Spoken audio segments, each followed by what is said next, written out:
Every single drink that you take is moving you closer to death. There is no safe level of alcohol consumption. None. Zero. If you're struggling to make progress, especially in your 20s, you need to go sober. Because even if you're drinking once every 3 weeks, it's not just that day. Day after is a wipeout, right? Even if it's a... കുടിച്ചു കഴിഞ്ഞാൽ അടുത്ത ദിവസം ചുമ്മാ hang over കാരണം ചുമ്മാ തലവേനയൊക്കെ മെനക്കേടാണ്. only moderately heavy night. But then you've already killed the streak that you were on. So you now need to restart the engine. Alcohol is a big part of my upbringing, and I think anyone that says a night out can't be improved with alcohol hasn't had a sufficiently good night out. But also for productivity and self-improvement, going sober is literally unrivaled.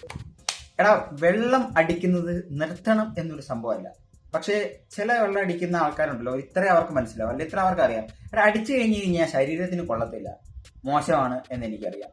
പക്ഷേ അതല്ല, നമ്മൾ കുറച്ചുകൂടെ കാര്യങ്ങൾ നമ്മൾ മനസ്സിലാക്കണം. Okay, വെള്ളം അടിക്കുമ്പം എന്താണ് ഉള്ളിൽ സംഭവിക്കുന്നത്, പ്രോപ്പറായിട്ട് നമ്മുടെ ശരീരത്തിന്റെ അരിപ്പ ഫിൽട്ടറാണ് ലിവർ എന്ന് പറയുന്നത്. ലിവറിനെ അടിച്ച് പിഴിഞ്ഞ് അഴയിലിടുന്ന ഒരു സെറ്റപ്പാണ് നമ്മൾ വെള്ളം അടിച്ച് കഴിയുമ്പോൾ.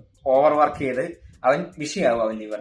പിന്നെ നമ്മുടെ വയറിൽ വരുന്ന ഡാമേജ് മൂലം നമ്മുടെ ഇമ്മ്യൂൺ സിസ്റ്റത്തിൽ വരുന്ന ഒരു ഡാമേജ്, പിന്നെ നമ്മുടെ ബ്രെയിനിന് എന്ത് സംഭവിക്കുന്നു എന്നൊക്കെയുള്ള സംഭവം നമ്മളൊന്ന് അറിഞ്ഞിരിക്കുക.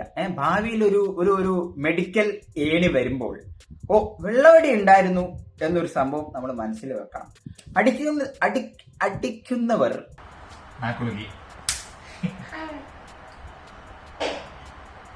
അടി ഒന്നും നിർത്തരുത് എന്ന് കണ്ടിട്ട് കേട്ടോ, അത് ശരിയാവില്ല. ഓക്കെ, അടി നിർത്തരുത്.